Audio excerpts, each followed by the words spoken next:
Good evening, everyone. I'm Hugh Hewitt in the Kirby Center of Hillsdale College in the shadow of the Capitol in the heart of Washington, D.C. This is the Learning Center for Hillsdale, where members of Congress come to improve upon their knowledge of the Constitution, which is sort of an endless task, and where the graduate school of Hillsdale College gathers to bring in their graduate students. And Dr. Arnn on my left is a graduate of Arkansas State University, Claremont Graduate School, where he got his master's and his PhD. Dr. Copeland is a graduate of Michigan State University, where he got his PhD.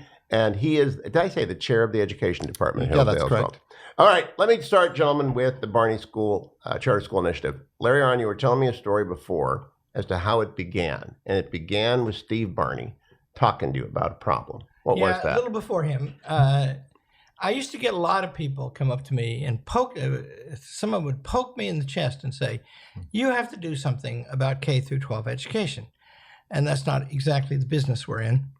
And so I would say, what? And John Walton, who died not long ago, Green Beret of the Walton family, Milton Friedman. And I said to him one time, I said, okay, Milton, what we could contribute is how to run a school. And he said, won't competition take care of that? And I said, if there was an international competition, how to teach economics, do you think you would win? And he said, I see. I said, so if you know, maybe you could start better.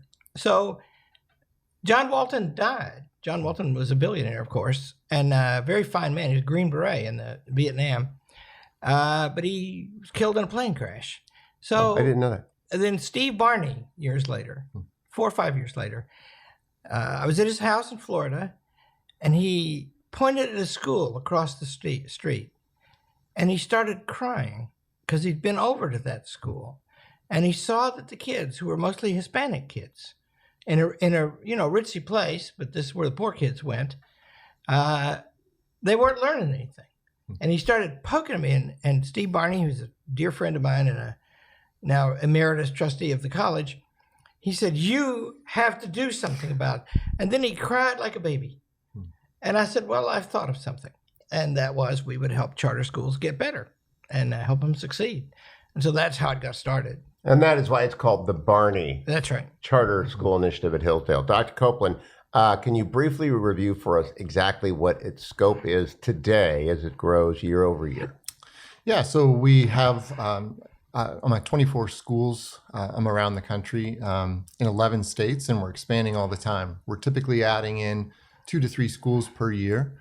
We're reaching around 1,400 students, and we have a long waiting list. A number of these schools have graduates of Hillsdale College who are teaching in the classroom, kind of passing on the education they received at Hillsdale College. So it's expanding quickly, and we're trying to do our best, to help that continue. Now, what we're going to do tonight is invite a lot of audience participation. So I want to give the phone number and make sure that everyone is available to call us. I've got instead the Hollow Crown, which Dr. Arnn was telling me to watch earlier. The phone number is 888-437-3941. If you want to help contribute to the Barney Charter School Initiative, we'd love you to be a contributor because there is a dollar-for-dollar match tonight for every contribution to the endowment of the initiative, which we would like to get up to the place where this initiative continues to grow across the United States. 888-437-3941. Or you can go to hillsdale.edu/townhall.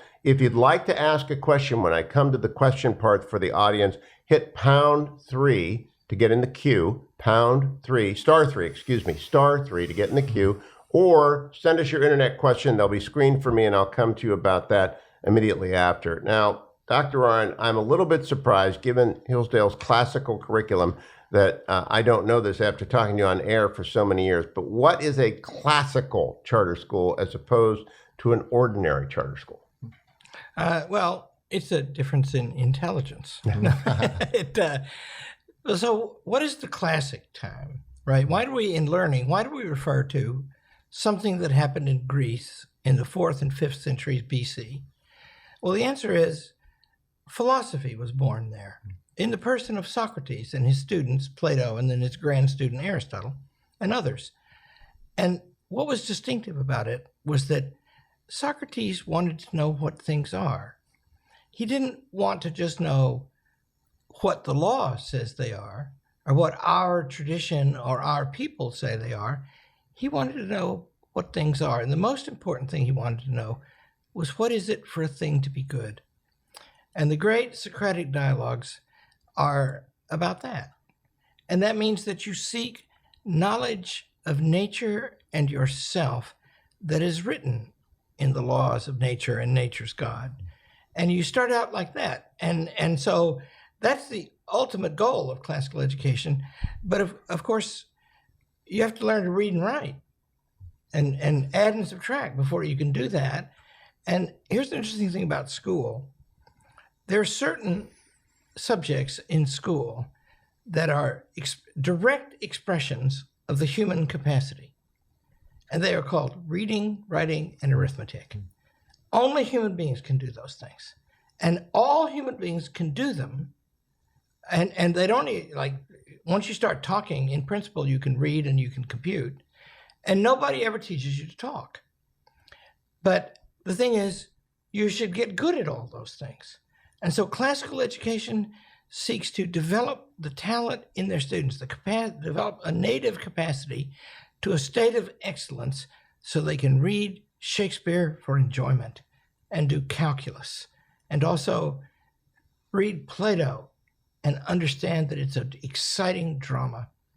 So that's what, how's that? Now, Dr. Copeland, I loved learning tonight that you taught at high school before you got your PhD. I did. Because you bring then to your students a real world knowledge of a public high school, correct? Were you teaching at the high school level? I was a high school Spanish teacher. Okay, so how does a typical public high school different from a Hillsdale charter school that came out of the Barney Charter School Initiative? Yeah, well, I think schools, many schools in the United States have just, they've lost their way. There's so many different things that schools can be doing, and the education community has been willing to pursue those things. And in doing those things, I think it's kind of lost its way. It's interesting, we call it classical education. About 100 years ago, you would just call it education, right? It was actually knowing something. And I think schools in America for a long time, up until the 1900s, when there's a big shift, I think it was about the cultivation of not just the mind and knowing things and being able to reason carefully, but it was also the cultivation of the heart as well. You were cultivating us citizens. You were cultivating your neighbors. And so classical education, I like to say, is about the cultivation of wisdom and virtue, the head and the heart. And we have a long tradition of doing that. In the Western tradition, we know how to do that. And we know that there are certain things that you need to study, you need to know in order to be an educated, governed human being. And so classical education is an effort to recover that. Now, I don't want to go on a Jeremiah against the public schools, but I'm going to a little bit here because of the great fracture that we're living through, the COVID crisis, and the failure of public education pretty much across the United States to cope with the children's needs. And Dr. Arndt, I don't know what the Hillsdale charter schools have done through this. I know what Hillsdale's attempted to do, which is to maintain in-person teaching whenever they can. But this great fracture brings with it a great opportunity. There are a lot of people listening tonight who would like to start a school after the complete failure of the school in their community. So if that's someone who's listening tonight, what do they do? Well, if you, first of all, call us. Ask for the Barney Charter School Initiative. We will tell you what the steps are. If you live in a state that has an acceptable charter school, and that's a little over half the state, charter law, that's a little over half the states, then we can coach you through getting a school founded. And, that all of the 24 schools, that's how they started. We don't own the schools because there's this weird thing about us. We don't take any money from the government, and these are public Government schools. schools, And yep. that means that of these 24 schools, we've spent now many great number of dollars on them over 10 years now. None of them has ever paid us 5 cents for anything. If their teachers come and stay on our campus, 500 of them come every summer. When they're on the campus, we pay for everything. And that means that we don't own the schools either. We have a contract with the people who started it. And we will help you if you will pursue the aims and methods that we lay out. If you commit to the goal of establishing a classical charter school, you will help them. If you want to dial in this discussion and submit a question, 877-229-8493, and then enter the code 116266, and then the pound sign. I'm going to repeat that slowly for the Pittsburgh Steelers fans. The phone number is 877-229-8493. Then the code is 116266 and the pound sign. And then to get in the queue, *3. Now, Dr. Copeland, I don't know if you agree with my estimate of what has happened out there, but I do think there is this opportunity right now. People have seen their children at home staring at the Zoom screen, not learning anything, and they want somehow to cope. How have the charter schools coped with the crisis? Yeah, well, so as charter schools go, they need an approval either through a local body or more often than not through the state. And the state kind of establishes who can open a charter school, how you can actually do this. So a lot of our charter schools, I think they have the same spirit that we do at Hillsdale College, is that if we can be open, we're going to be open. And so a lot of these schools are trying to stay open, but at the same time, they have to follow the laws of that particular state. And so if the state is not allowing them to, then they're going to do the best that they possibly can. And they're going to use everything at their disposal to provide children with a quality classical education. But again, these are public schools and they have to follow the policies of the state. So the state will dictate what they can actually do. Now, I want to close before I go to the first email question and then to the phones. We were talking before about the number of teachers that Hillsdale College produces and where they go and the number of schools that come to recruit at Hillsdale. And would you pass on that bit? Because I want every educator who's listening out there to know that where they want to come and find teachers is Hillsdale. Yeah, well, we graduate 350 seniors a year, and something over 10% of them go and be school teachers. And they... a lot of them don't intend to do that for their lives because, it's a pretty fancy pants college and they can do what they want to. I encourage them, if they're going to go into that world, to become like Dan Copeland, to become a teacher of teachers and a manager of schools. But they start out teachers. And so we have a classical jobs fair every year, and we get like 60 schools from all over the country come and set up a booth, and the ones from Florida put sand on their table and pictures of sunshine. It's in January. They put giant mosquitoes as well. Right. No. Yeah, and it's the same month that we always invite you, right? And so then, if any of our seniors walk in there, whoever he is or she is, they will walk out with 4 or 5 job offers, and it's a great thing. By the way, you learn so much from your students, and they graduate. And they're very successful people. And then they become a school teacher 4 months later. And they find out that's the devil of a problem. Humility. You've got to stand up and talk for 6 or 7 hours a day and grade papers at night. And so they live in an emergency for months.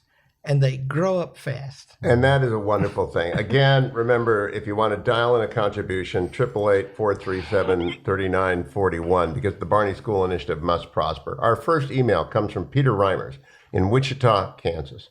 What is a charter school in contrast to a public school or a private school? I'll give that to you, Dr. Copeland. Yeah, so a charter school is a public school. It relies on the support of the local community, and so therefore it must meet the demands of that community and of the state. What makes a charters a rich environment to provide this kind of education is that because they are a charter school, they are given freedoms in terms of being able to choose a particular kinds of curriculum. They're relieved from other standards that the local public school may not have to meet. But that said, they still are going to be held accountable to the local citizenry, to the state, and so they have to complete standardized tests. They have to show to the state, as good as those tests are, that they're improving and their students are improving. They're learning to read, they're learning to compute, and all of those things. And so the charter school environment is an environment where choices can be made much more at the school level, where you have a school board making choices and giving the administrators leeway to be able, to provide the kind of curriculum that will really make a difference in these students' lives. Do you want to add something that the defining difference? To understand the public schools, just remember what the revolution is, right? Because charter schools are actually operating the way, in a good state where the charter law is good, they're operating the way schools everywhere operated 100 years ago. But now, just absorb this fact. A majority of the employees of public education in America are not teachers. In a charter school, it's one non-teacher for every 6 or 7 teachers. And so we're spending much more than half the money in the public schools on things that never get to the classroom. And it tends to be true that the higher paid people are in the bureaucracies, and what their job is to tell them what to do in the schools all the time. Now, we are both old enough to be grandparents, and you are a recent grandfather, Dr. Arnn, so all the Hillsdale College people can clap that.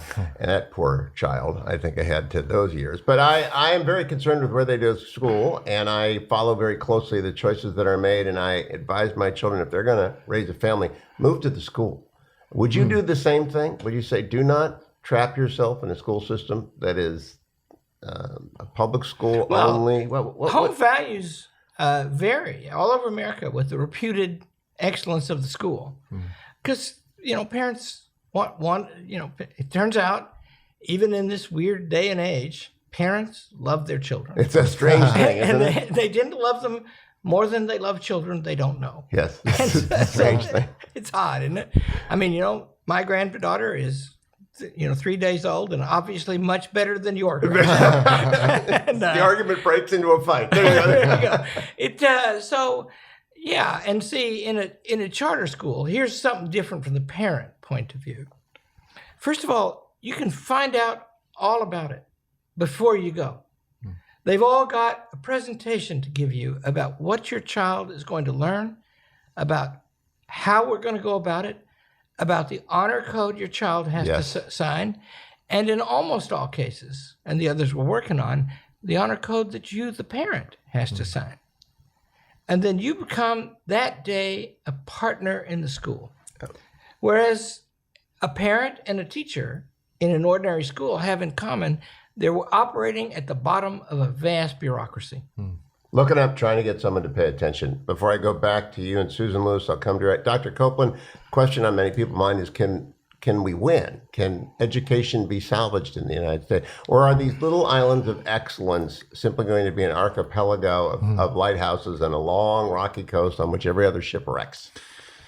Yeah, I absolutely have to believe that to be the case. I mean, if you're an educator, you believe in hope. And if you don't, you should get out of it. So yes, I think absolutely there is hope. And I would argue, even in the last 20 years, that these kinds of schools that we're trying to start, and we're not alone in this. There are other people who are trying to cultivate classical education in the private school community and in the charter school community. But I think that just the success that we have had, even in the last 10 years, has encouraged traditional public schools around these schools to up their game because we're doing it so well. You would think every public school board in the country would be coming to you. Susan Lewis in Virginia asks, could you recommend some books or curriculum materials for U.S. histories in grade K through 12? That's a big question, Dr. Arnn. Ooh, thank God you asked that question this year, because there has been published this year by a man who's taking up employment at Hillsdale College next year, Bill McClay, a brilliant, the best ever written history, American history textbook. It's called Land of Hope. And even if you don't have kids, you should call up and get a copy of that thing and read it, because it is great. And it is the antidote to these crazy Howard Zinn-like textbooks that are used today. But the trouble with any particular textbook is, unless it's adopted by one of the major school systems in the United States, it languishes. Although if you can get this one adopted, Land of Hope, in charter schools everywhere, do charter schools have the authority over their textbooks? They do. Well, most states, right? Most states, yeah. Yeah, and see, that's another thing, right? In other words, just remember, everything in America is described by this. Government in America used to proceed from the bottom up. And that meant things in the community were decided in the community, things in the state, national things only, federal. Schools worked that way. From the Northwest Ordinance in 1787, the land in each township was given to the state government by the federal government to fund education in that township. You see? And so this charter schools in the best states, Florida is a really good state, and the governor of Florida is a hero, and the Secretary of Education there, Corcoran, is a hero, and the former speaker, Michael Baleka, is a hero, right? Those are great people. And what they've done is they have set the conditions so that we can recover the old way of running America. We have thousands of people listening right now. A reminder to ask a question about the Barney Charter School Initiative. Just press *3 on your phone's keypad. Okay, let's go to our next question. Helen Gobert from Garden Grove, California. You are on the line. Go ahead, Helen. I have benefited greatly from learning Latin in 6th grade until I graduated from high school. And I want to know whether Latin is taught at the Barney School and what other subjects are taught there. Dr. Copeland? Yes, it is. Yes. Yeah. So one of the core features of a classical education is that students learn Latin. And of course, we have our students that begin by, being able to learn to read in their native language, English. And then we teach them English grammar as well. But in the elementary grades, we begin to introduce Latin. And it's important for them, to study that. Not only are there a large percentage of English words that have Latin at their base, at their core, at their root, but the ability to, or the discipline that it takes for one to study a language like Latin, which is so logical, and its pieces fit together in such a beautiful way. The discipline required to study a language like that will apply to other things beyond just Latin itself. So absolutely we have it. Wheelock, I hope. Usio, us orum, or whatever it is. I can't remember it anymore. But I hope that every one of the Barney schools, absolutely, Latin, every single one. It's required of all. Yeah. That is terrific. That's actually terrific. Doctor, on this one comes from Michael Cotter of Texas. What challenges will we face with charter schools under a Biden administration? Well, it's a mortal threat. It's an interesting thing, Bill Clinton was open to charter schools. Obama favored them. These guys promised to put a stop to it. And, I'm confident they will do it if they have the power. The structure of things is, there's two Americas and they're at war with each other. So almost all of the money that's spent on education is raised and spent inside state boundaries. In the typical state, education is 60% of the state budget. Now, the federal government puts what is, relatively speaking, a pittance in, but there are lots of conditions. And when they make the conditions, then the teachers union of the state and the people who think that everything ought to be the same everywhere in the country, they rally up behind it. And so if they start putting pressure on federal funding to an excellent charter school state, the people who favor the charter schools and the charter schools themselves will come under pressure. And the question is, can they resist that pressure? Well, I'll just tell you a fact. That's a great fact. And that is, remember what I said before about how there's kind of a fact in nature that parents love their children? Ron DeSantis was elected governor of Florida by about 45,000 votes. And he got 60,000 more votes from black women than had ever been recorded for a Republican. And he got that by campaigning around the voucher and charter schools in the inner cities that he had helped to get founded. And he said, they're going to take your school. So the point is, people will fight for their charter school. They'll fight for their good schools. They'll fight for their children. They will. So although I've read the same promises, beginning with some pretty radical things, but people ought just to demand of their state and local authorities resistance.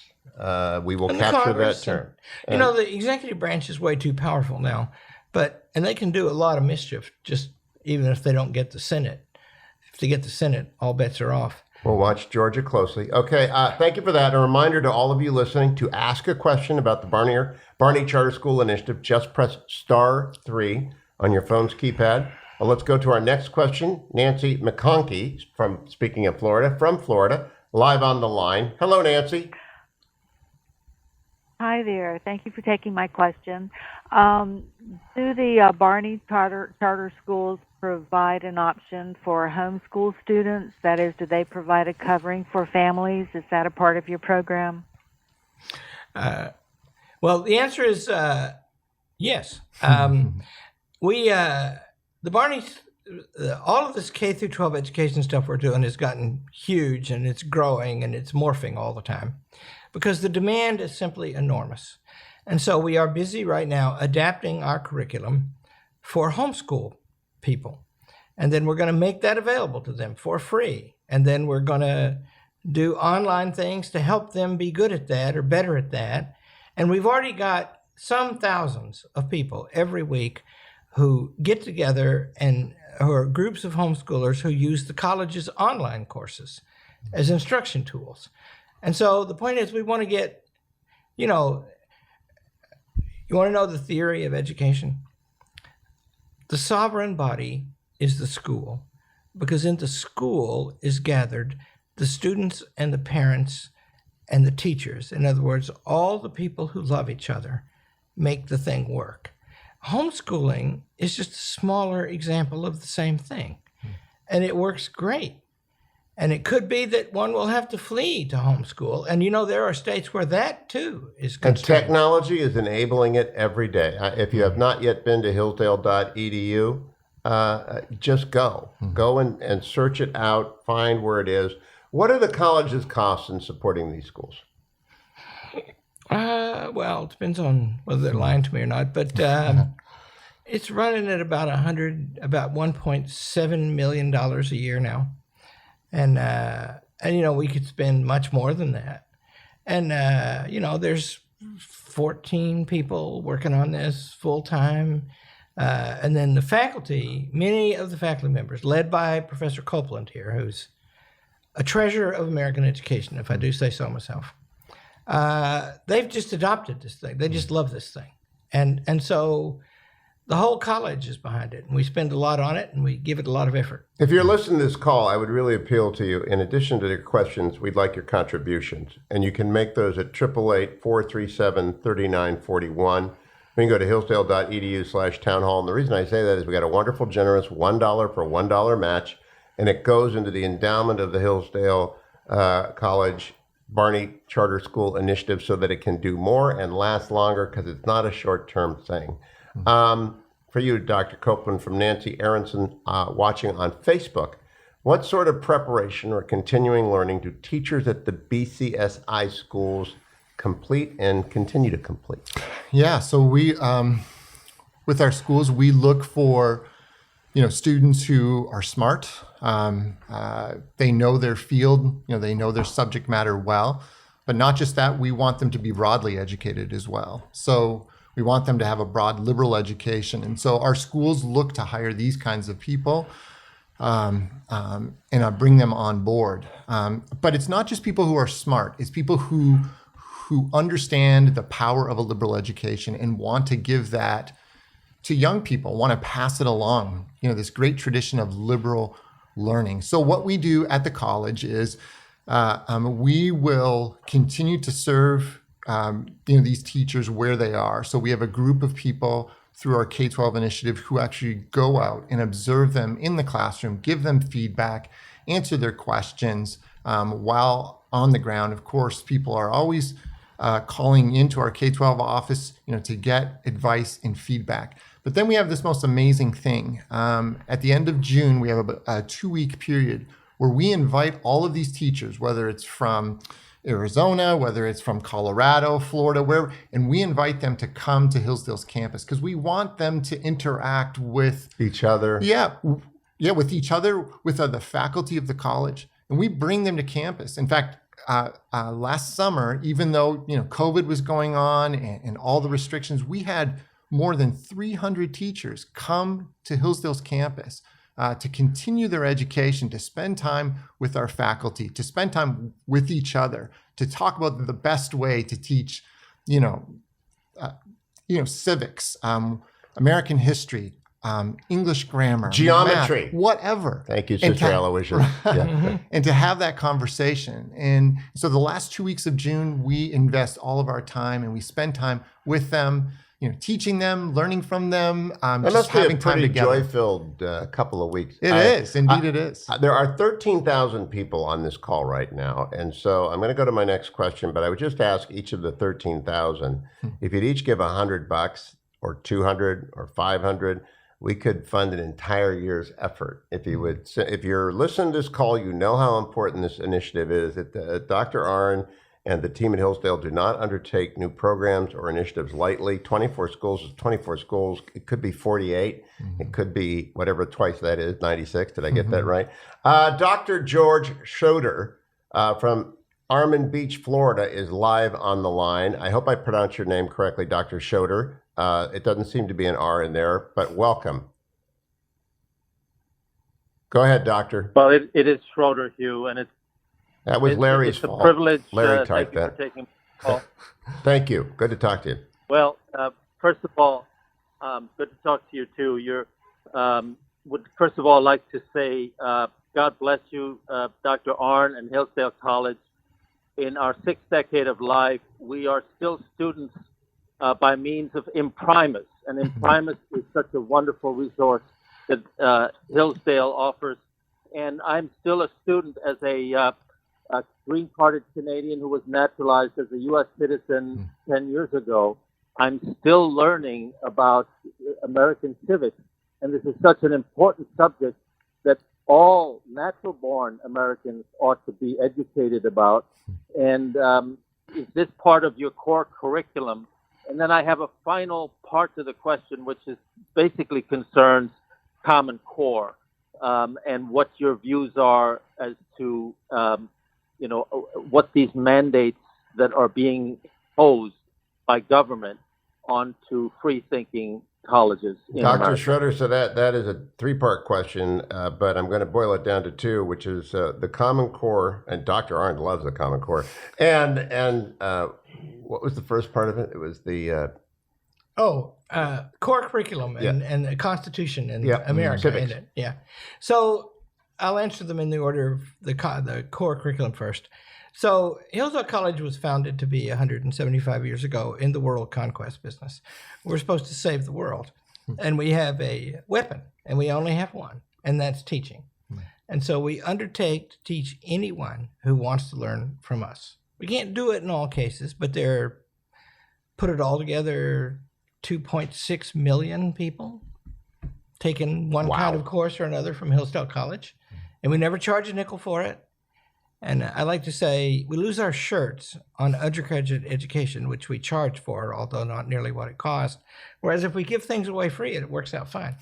And so that, and we think, the whole charter school initiative, the reason Dan Copeland and I are friends, and I dare say the reason Hugh Hewitt and I are friends for 35 or 40 years now. A long time. Is because we think that there are things of fundamental importance that are common to all human beings. We also think it's beautiful to learn about those things. It raises the soul, and it secures the freedom. And so what should be taught in school is those things and the skills required to grasp them. And it's not even all that complicated. So that's your first answer. The answer is, one year somebody said, I think we're going to have to do private schools. And they said, but you said we couldn't. And I said, I did say that. And they said, well, you don't like us changing the scope of things. And then my colleague, David Whalen, very close friend as well, he said to me, you're changing your mind about something.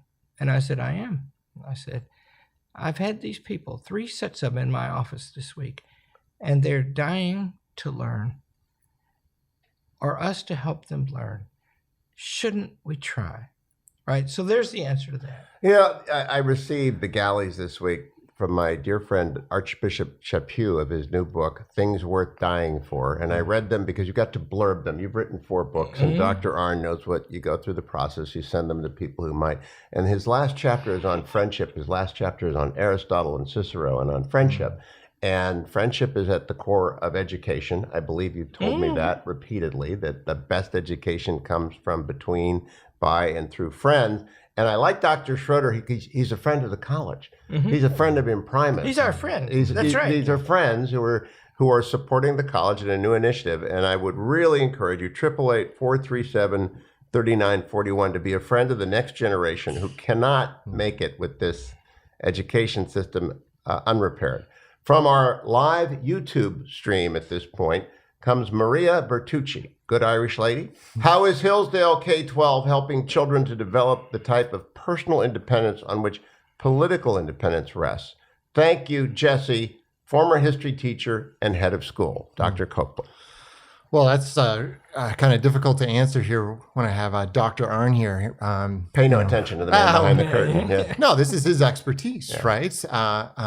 Well, I think it begins with teaching students the idea that learning is hard work, and that it actually requires you to sacrifice something, your time, your energy, your effort, and that starts in the earliest grades. That kind of well-ordered experience, and so we're going to talk about U.S. history. We're going to talk about civics and all of these key ideas and the ideas that we love and that we've rallied behind. But I would argue it starts even how we educate and how we do education. And even the concept of a delayed gratification, right?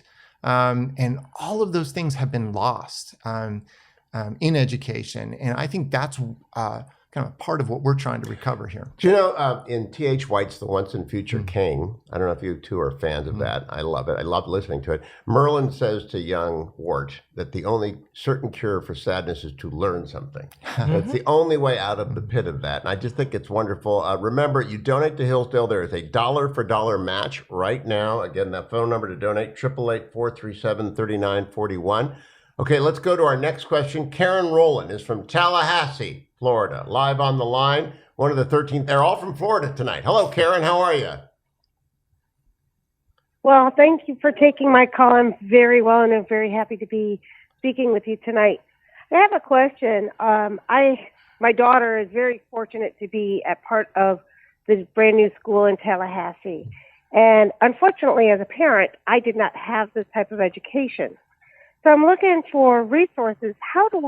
Where do I turn to learn about what she's learning so that I can help her with all of her education opportunities? Well, Dr. Copeland, that's up your alley. Yeah, I think a great place to start is to look at what your child is learning, read what your child is reading. One of the greatest opportunities as a parent is just to engage in conversation around the dinner table. Have a dinner conversation. What did you talk about today in class? A lot of what we talk about in classical education has to do with the idea of posing questions and discussing answers. The Socratic dialogue, having a conversation. And so I would start there, have that kind of conversation.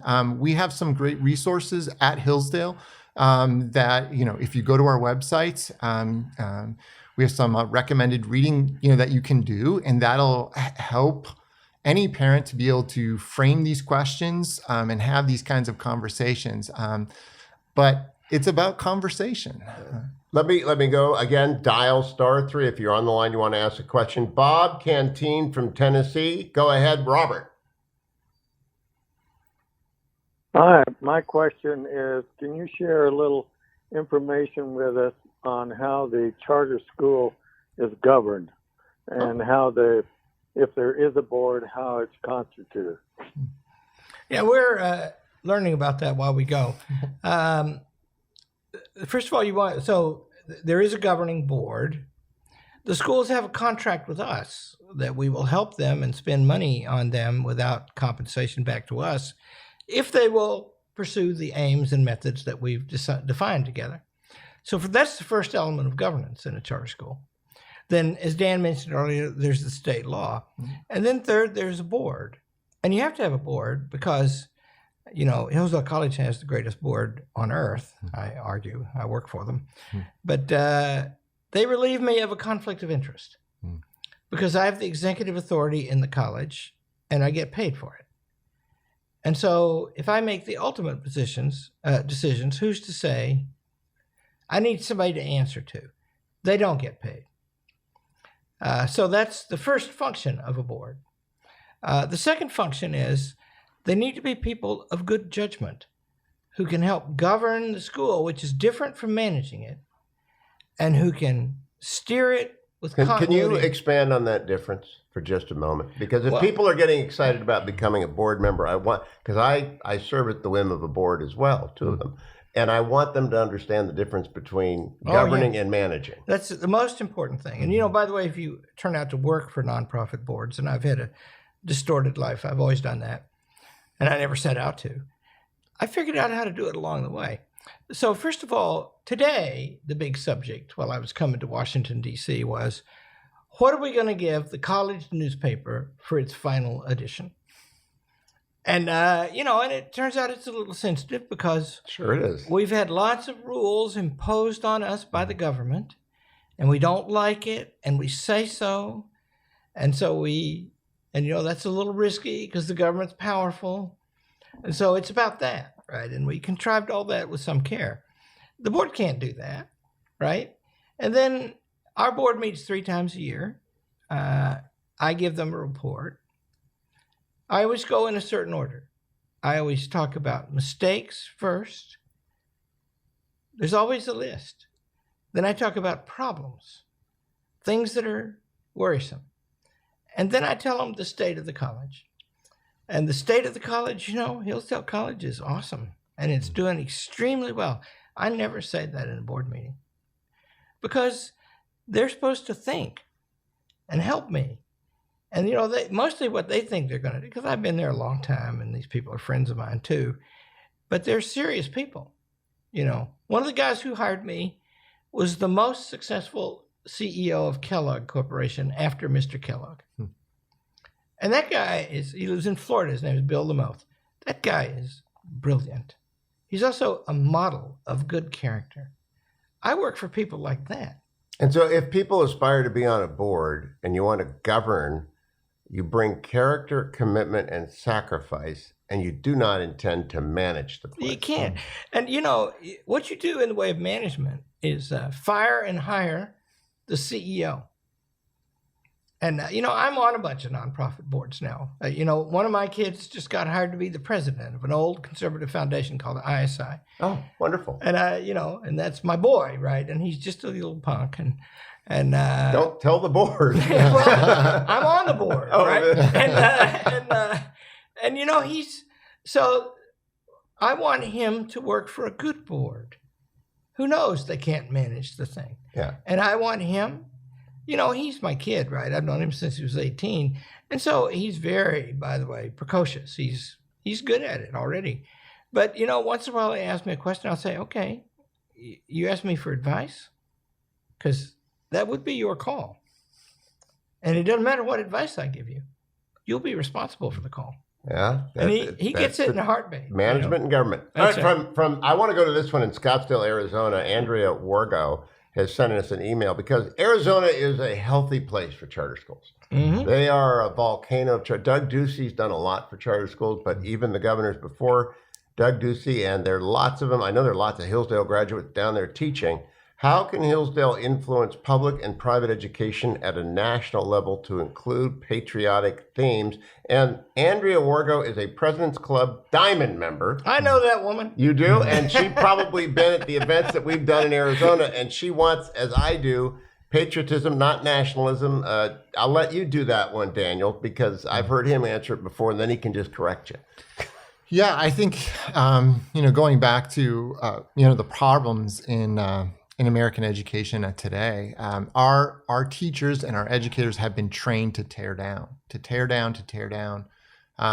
And I think that as a profession, educators need to be able to to recognize the faults and the warts, but they also need to show how to honor what's great about America. And so, one of the great things about being an educator is that it's not just what you say, it's also how you live your life. Because I tell my students, the students are always watching, right?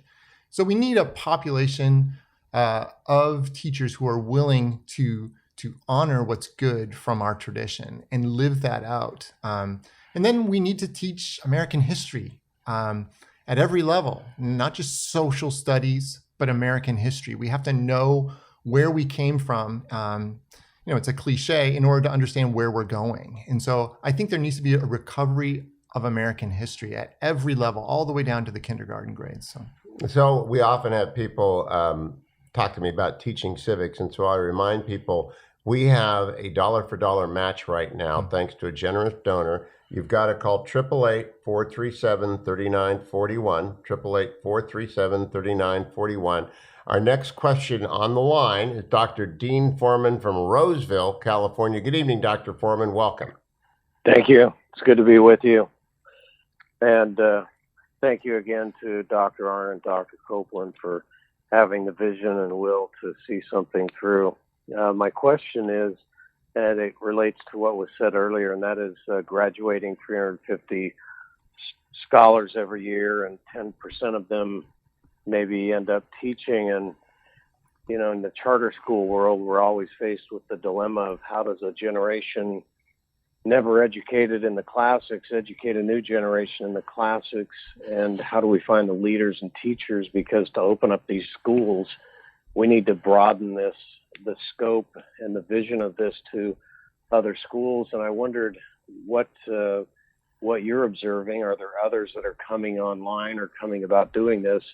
And if so, who are they? And if not, how can we broaden this idea of a liberal arts education, one that is full of patriotism and full of a love for America, expand?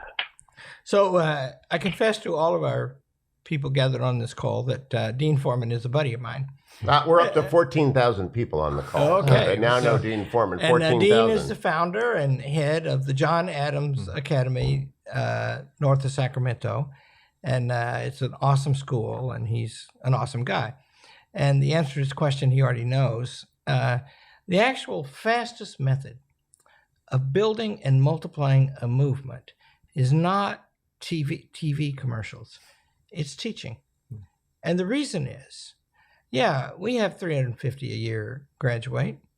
We're about to start a master's degree program in classical education to train leaders for these schools. And everyone is going to teach thousands. And then of those thousands, a high number, if you do it right, fall in love. And it changes their life. And they become a light to all. And I'll say, I've never seen a more dangerous time than right now in America. I've never seen a more opportune time for learning, because now things seem serious. Are we going to keep our freedom? How do we keep it? Do we deserve it? What about the people who say that we don't deserve it, right? How are you going to answer them?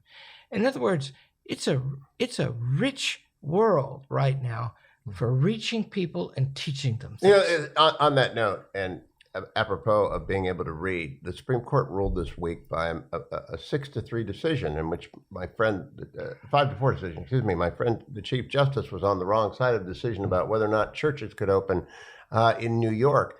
And it pains me that people didn't read the decision because they thought it was too difficult to read. It's about everybody's liberty. And so fundamental, as Dr. Arnn likes to say, fundamental things are afoot. And if people don't understand them, they can't decide them. That's it. There are 14,000 people on the line watching online on YouTube and Facebook. Let's go to our next question. Marty Gargaro from Mackinac City in that state up north, as we say in Ohio. Hello, Marty. Hello, how are you this evening? Terrific. My question is, what kind of safeguards do you have in place to keep your principles from going off the rails as these schools develop? Because we know that you get enough people together, they change things. And I mean, it basically happened to our country, and it's happened to the school system. Dr. So do you have Copeland, that is a anything that great keeps question. How do you people stop it? grounded? Yeah, it's a great question, Marty. You don't want it to become a cult. Right. No personality leadership. How do you do that? Right. Yeah, so it comes through communication.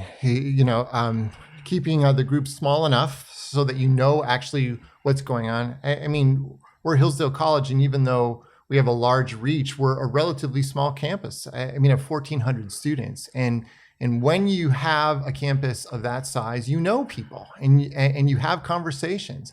And I think that's important at the local level as well with these schools, these K-12 schools, is communication and accountability. We were talking about school boards and administrators holding people accountable and revisiting what drives you. I was on a school board for 3 years, and we instituted a practice of reading the mission statement at the beginning of the school board meeting, just to reorientate ourselves that whatever policy came our way, we're going to read that mission statement, and we better be able to justify our choice, based on that mission. So That's an excellent idea. Another question, again, if you want to ask one, dial *3 on your phone. Bobby Welch from Baton Rouge, Louisiana. Hello, Bobby. You're on with Dr. Arnn, Dr. Copeland, and me, Hugh Hewitt. I am a retired educator, now living in Savannah, Georgia, but a longtime proponent of school choice and friends with Robert Enlow and the Friedman Foundation and all of that history that they have developed there. But I have in looking at charter schools and from a multiple perspectives, two questions continue to be problematic for me and seemingly for those schools. One of those is on the issue of the course of study. When it is a public school, the requisite testing programs, NAEP and others like that, state testing as well as national testing, in my experience, has frequently created such a distraction and hardship that it is almost impossible to maintain a robust classical school course of study. That's one issue that I'd like to know how Barney schools address.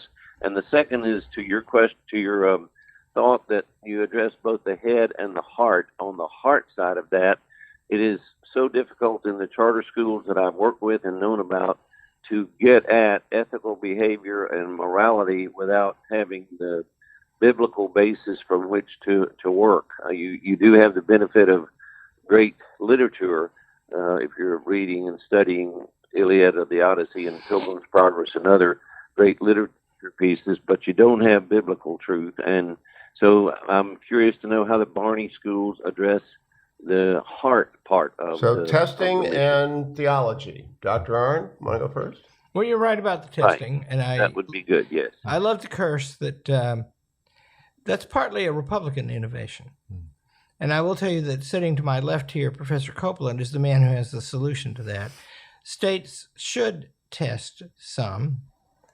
They have a responsibility to their citizens to see that the schools are good.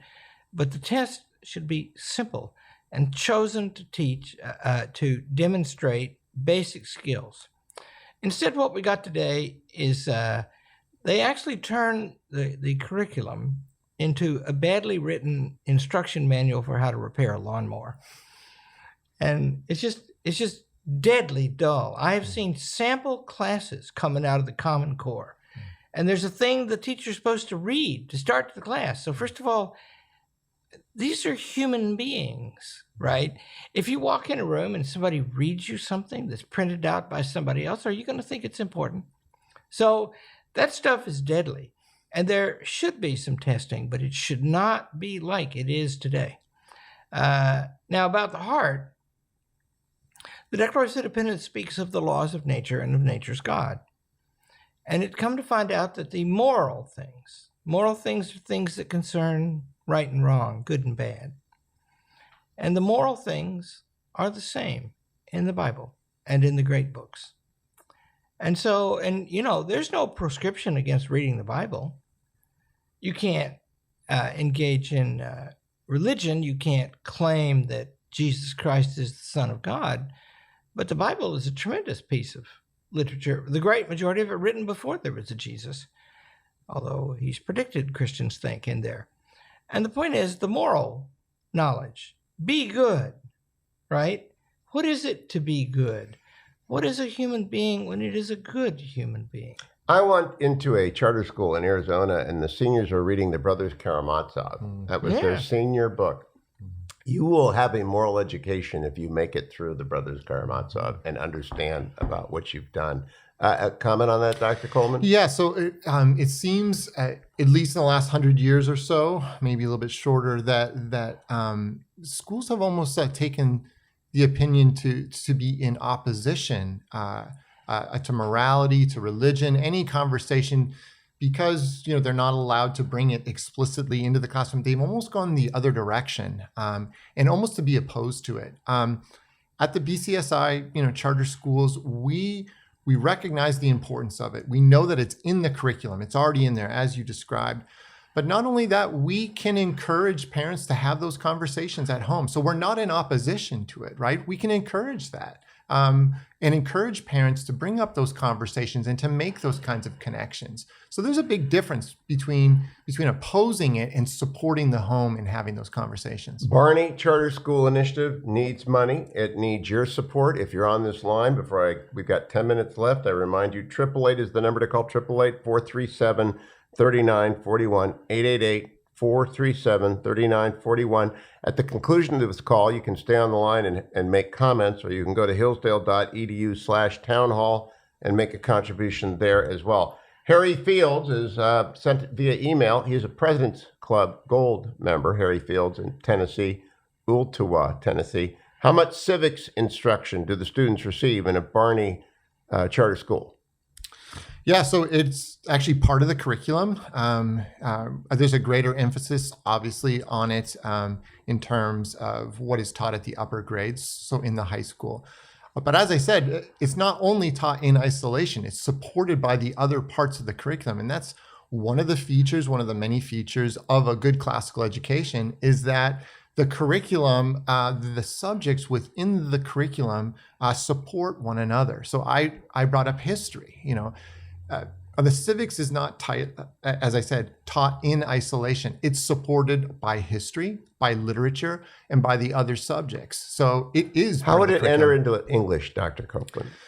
Well, I mean, are you talking about English? Civics. Well, yeah. So, I mean, if you're reading literature, right, it's about human nature. It's about human being. What does it mean to be a human being? And that absolutely informs our civics. You're hitting home, Roman. Every subject should have civics in it. In my view, every subject you can put geometry, the geometry of government. I'll add some. If the classics are correct, and they are, the human being is made to be a citizen, because the thing that distinguishes us is we can talk, and because we can talk, our inmost thoughts can be communicated to other people. And the political community is the community that pursues the questions of right and wrong. And so any good novel, because drama derives from questions of right and wrong, any good novel is a civic education. That's my theory. Now we have a special treat. 2017 Hillsdale alum is calling us from Okinawa, Japan, Jessica Mutard. Hello, Jessica. There might be a time delay here, so go ahead. Hi, I have a question for Dr. Copeland. Could you please explain the difference of the school day structure in a Barney charter school versus the conventional public school? Yeah, so well, one of the biggest things to stand out is the idea of actually bringing the students together at the beginning of the day. In fact, I would highly recommend, if you're able to visit one of our schools, to just go and observe that. All the students come together. They do the pledge. They will do a patriotic song even. Once again, that's how the civics education, right? Just what does it mean to be a citizen?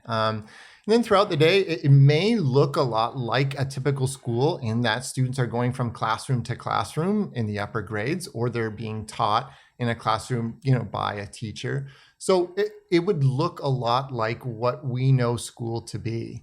But again, what makes these schools different is that they're teaching real content, and they're taught by people who know things and who care about their students and are trying to live out on a daily basis the ideas that are at the core of a liberal education. Practical question: when they begin, do they begin fully formed K through 12, or do they add a class a year? Right. It really depends. And typically, like any school, you need to feed those upper schools. The upper grades. And so typically, they start with a few grades in the lower school and they build their way up. And it depends whether they start K4, K6. It all depends on the students who are in that community and what the community leaders.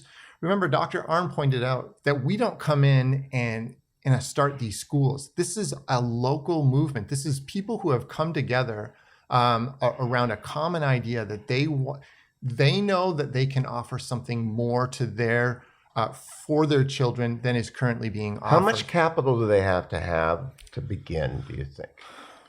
Well, it varies. In the ideal world, they would have $10 million to build a school building.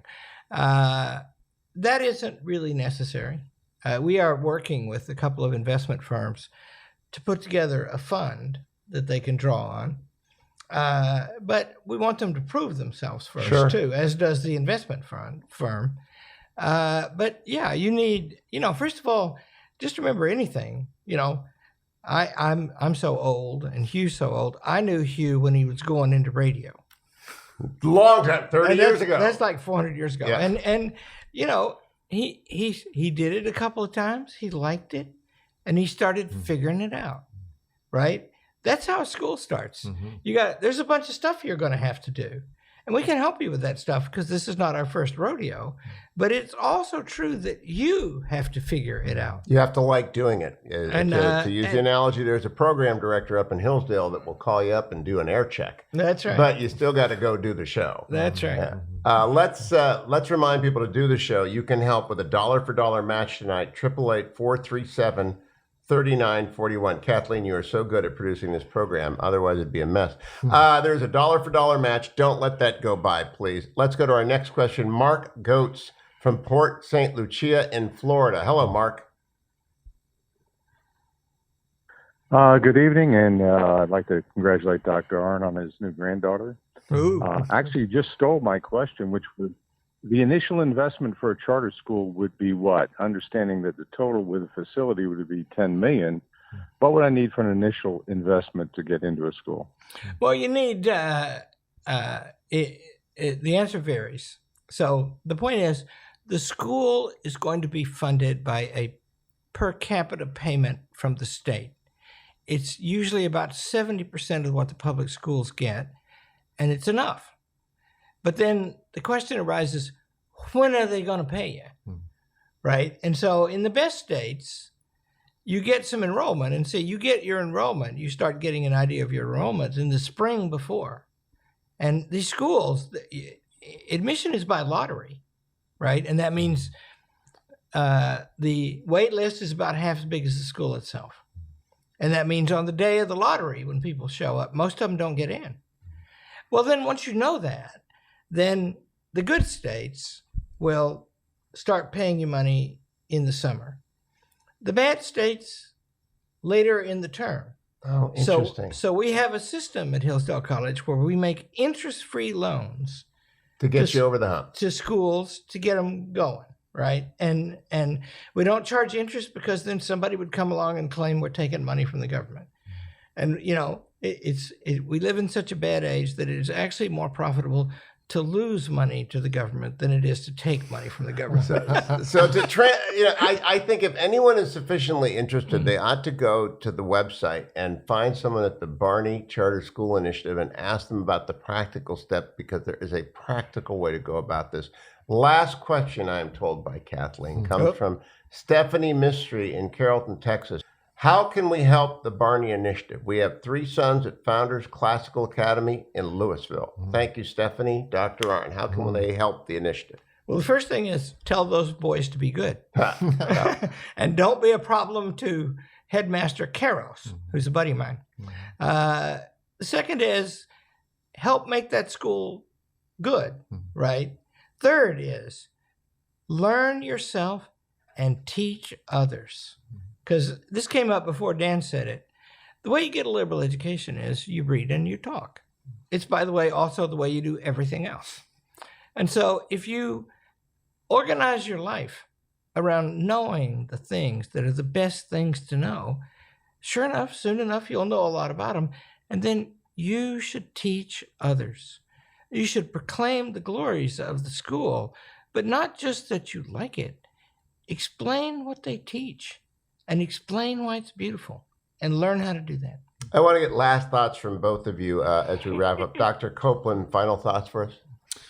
Yeah, I would go back to the idea of are our schools worth saving? And they are. I would encourage anyone to go by and to visit one of these BCSI schools. It is inspiring. It is hopeful to see these young kids learning some great things and already being, excited about their own future, but the future of this country as well. So go visit a BCSI school. Dr. Arnn? Well, this is, another one of our crazy ideas, and it's one of the best. And it didn't make any sense at all when we started it. And I just thought, it's just nutty enough. Because, see, we can't get reimbursed by these schools, and we won't be, right? And, it's a funny world now because the government tells us what to do a lot, especially during this pandemic, even though we don't take their money, but not as much as if we did. I would add that for those of you who are listening, those contributions matter, but do not forget in your legacy planning that you can leave a specific gift to Hillsdale College, and you can leave it to the Barney Charter School Initiative by visiting hillsdale.edu/townhall. You can also watch a video at hillsdale.edu/townhall of this, and you can send it to other people, and you can say it can be done. Or if you have a question or comment, stay on the line or leave a voicemail at the end of the call. Once again, I want to thank our wonderful team who've been working here and are pointing, even as we speak, towards the camera. I would love if we could turn it around. They will somehow edit that botched opening of mine magnificently to make it sound like Shakespeare was here on the stage. And to Kathleen and your team, well done. And to every one of you 14,000 people, you made a difference by being here, listening, and spreading the word of the Barney Charter School Initiative. Hillsdale.edu/townhall. More comments, more questions, and we'll be back next year with more progress on the Hillsdale Initiative. Thank you and good night.